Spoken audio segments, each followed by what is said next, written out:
এখন এখানে খুব গুরুত্ব সহকারে বুঝতে হবে আব্বাস সিদ্দিকের মুখের যে শব্দ আর নওশাদ সিদ্দিকের যে সাংবিধানিক লড়াই, এটা ভারতবর্ষের আপামর জনগণের বুঝতে দিচ্ছে না।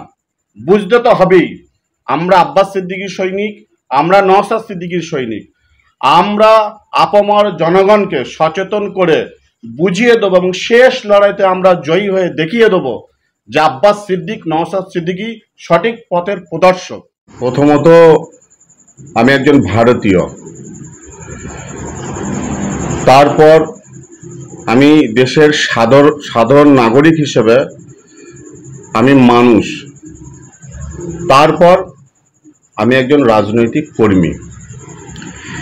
রাজনৈতিক কর্মীর প্রথম প্রশ্ন রাষ্ট্র পরিষেবা, মানুষের দৈনন্দিন জীবন, মানুষের ধর্ম স্বাধীনতা আর মানুষের ব্যক্তিগত স্বাধীনতা, এটা রাষ্ট্র তাকে দিচ্ছে কিনা, সেজন্য রাজনৈতিক দলের কর্মকাণ্ড।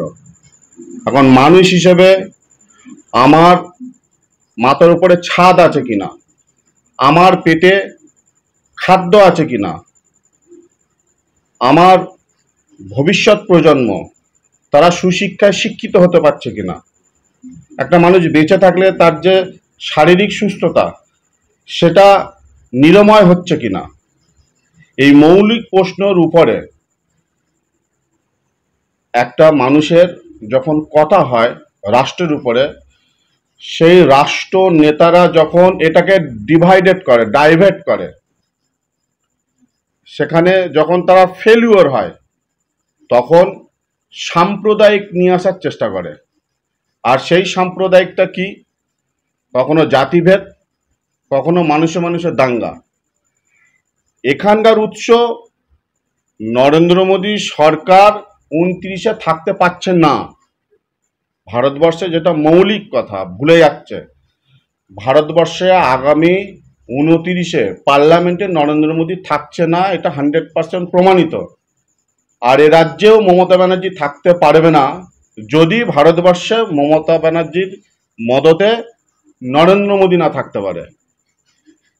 এই বিষয়টা এখানে নরেন্দ্র মোদী আমেরিকা ডোনাল্ড ট্রাম্পের কাছে যে সাহায্য নিয়ে 24-এ সরকার এসেছিল, সংখ্যাগরিষ্ঠতা নিতে পারেনি, তাহলে যে অর্থের বিনিময়, পুঁজির বিনিময় ভারতকে বিক্রি করেছে, ডোনাল্ড ট্রাম্প প্রকাশ্যে বলে দিয়েছে ক্ষমতায় আসার পর আমি যা টাকা দিয়েছি তার রিটার্ন দাও, আর তোমার দেশের লোককে নিয়ে তুমি চলে যাও।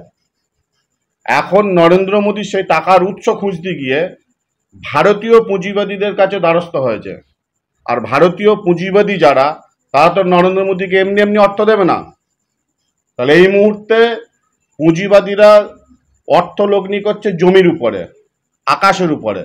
ভারতীয় পুঁজিবাদীরা আকাশে গিয়ে ওই এলেন মাস্কের বিরুদ্ধে পুঁজি খাটাতে পারছে না।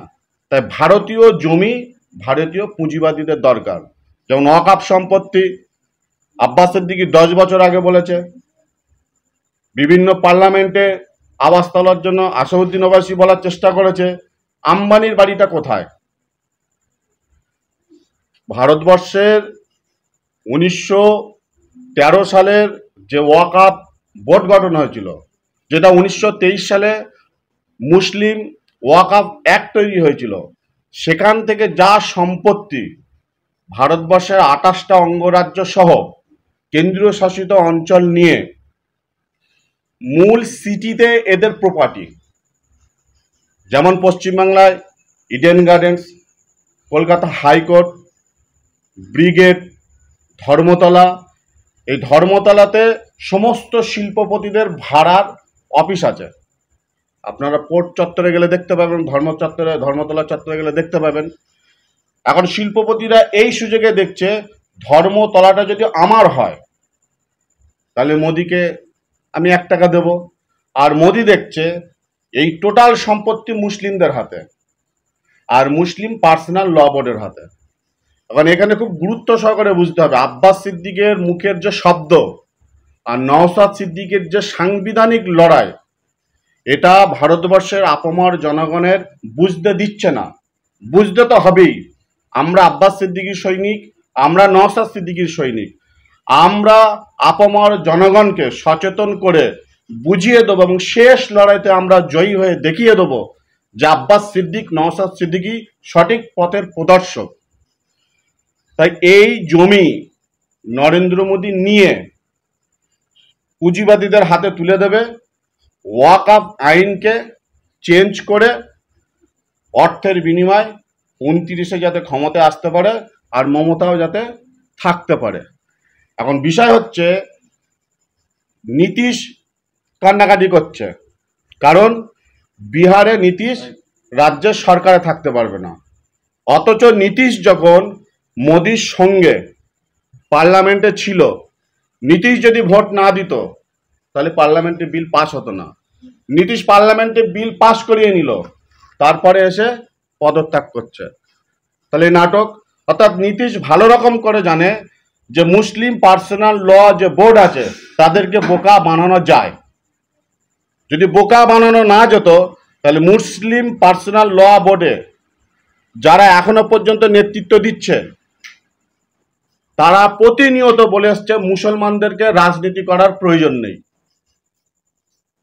যদি জনগণের প্রতিনিধি পার্লামেন্টে না যায়, রাজ্যসভায় না যায়, বিধানসভা না যায়, তাহলে মুসলিম পার্সোনাল ল বোর্ডের ক্ষমতা আছে এই আইনকে সংশোধন করা বা রোখা?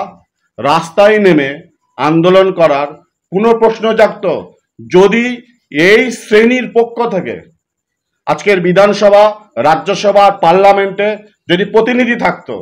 মোদি কেন, মোদির বাবাও এই আইনে হাত দিতে পারত না।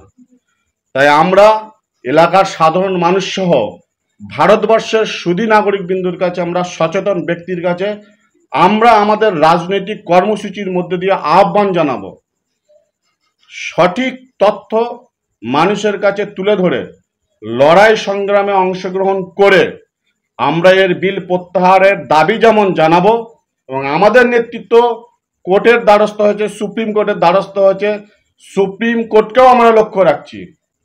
আন্দোলন বৃহত্তর স্তরে নিয়ে যাব, তাতে রক্ত দিতে হয় রক্ত দেব, জীবন দিতে হয় জীবন দেব। অগণতান্ত্রিক পদ্ধতিতে নরেন্দ্র মোদী যে আইন পাশ করেছে তাকে প্রত্যাহার করিয়ে আব্বাস সিদ্দিকী, নওশাদ সিদ্দিকীর নেতৃত্বে আমরা ভারতবর্ষকে আগামী দিনের পথপ্রদর্শক হিসেবে বুঝিয়ে দেব যে সঠিক নেতার নেতৃত্বেই ভারতবর্ষের একমাত্র মুক্তি পেতে পারে।